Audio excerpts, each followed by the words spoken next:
So tonight, NBC5 investigates with our continuing series, Money for Nothing. And to borrow a saying from Daniel Burnham, we make no little plans here in Chicago. And that certainly was the case for a major multi-million-dollar project aimed to provide high-speed public transport from Chicago's Loop all the way to O'Hare or Midway airports.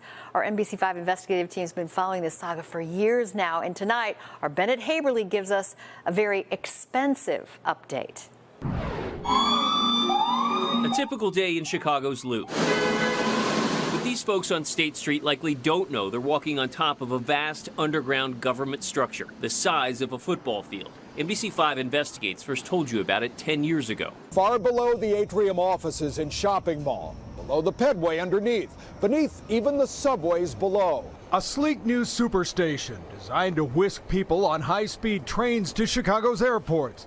But this is what it looks like today. A gigantic, unfinished, abandoned money pit. You feel like you're in a cave that has been abandoned for eons. David Greising is president of the Better Government Association. As a journalist, he toured the structure, dubbed through the years as the Bat Cave, the Money Pit, or as NBC5 Investigates has described it, the Superstation to nowhere.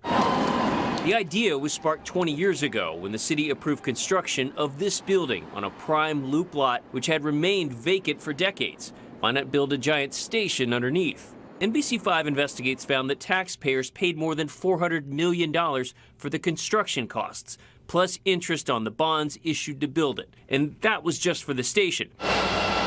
The city said it would cost another $1.5 billion more to actually build the tracks and trains to the airports. So by 2010, the city mothballed the project until 2018. We, as journalists, get summoned to a press conference in the mega station that is in mothballs, where they found two familiar faces. We're super excited to do what I think is going to be groundbreaking technology. Then Mayor Rahm Emanuel was determined to revive this literal hole in the ground, and Elon Musk responded. Musk had created the Boring Company, which uses this machine to drill underground to construct mega infrastructure projects in a matter of weeks instead of years. There's the potential here for a revolutionary transport system. It certainly looked revolutionary. From the renovated Superstation, people board glass pods that are lowered onto sleds that slide through the underground tubes at 150 miles per hour, reaching the airport in just about 12 minutes. Getting from the city to O'Hare is a race against time, and we're going to give commuters a leg up in that race. Musk promised he'd build it all in 3 to 4 years. He also vowed he wouldn't spend a single cent of public money. It had the feel of a pipe dream. In fact, listen to the press corps and watch Mayor Emanuel's face when Musk talks about the costs. I don't really have much trouble raising money. Historically.